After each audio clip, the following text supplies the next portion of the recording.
ఈ మధ్యకాలంలో చంద్రబాబు నాయుడు గారికి ఒక అంశం మీద ప్రస్తావన వస్తే చాలు ఆయన బీపీ పెరుగుతూ ఉంది. పొరపాటున చంద్రబాబు నాయుడు గారికి ఎవరైనా కూడా నిద్రలో మావిగన్ అని అన్నారంటే చాలు, బహుశా గుండాకి చనిపోయినా చనిపోతాడు. అంతగా ఆయనకు మావిగన్ అనే పేరు వింటే బీపీ పెరుగుతూ ఉంది. ఎప్పుడైనా మీరైనా పొరపాటున అనండి, ఎప్పుడైనా మావిగన్ గురించి మీ కమెంట్స్ ఏంటి సార్ అని.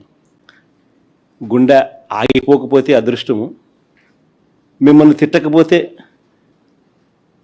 వెంటనే మీ మీద బ్లాస్ట్ చేయకపోతే నిజంగా మీరంతా కరెక్ట్గా ఏ మేరకు అసెస్ చేస్తున్నారు చంద్రబాబు నాయుడు అని మీరే చెప్పగలుగుతారు. చంద్రబాబు నాయుడు గారు ముఖ్యమంత్రిగా ఉండడం నిజంగా రాష్ట్రం చేసుకున్న దురదృష్టం.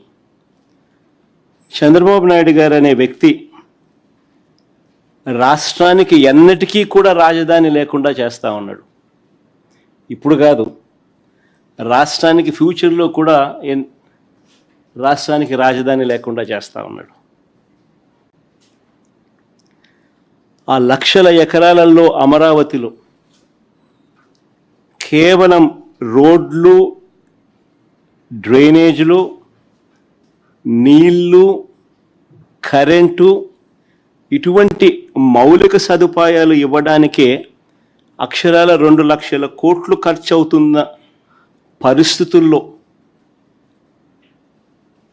ఆచరణకు సాధ్యం కాదని తెలిసి ఈరోజు చంద్రబాబు నాయుడు గారు తన స్కాముల కోసం మాత్రమే రాజధాని అని భ్రమలు కల్పిస్తూ రాష్ట్ర ప్రజలను మోసం చేస్తూ అడుగులు ముందుకు వేస్తూ ఉన్నాడు.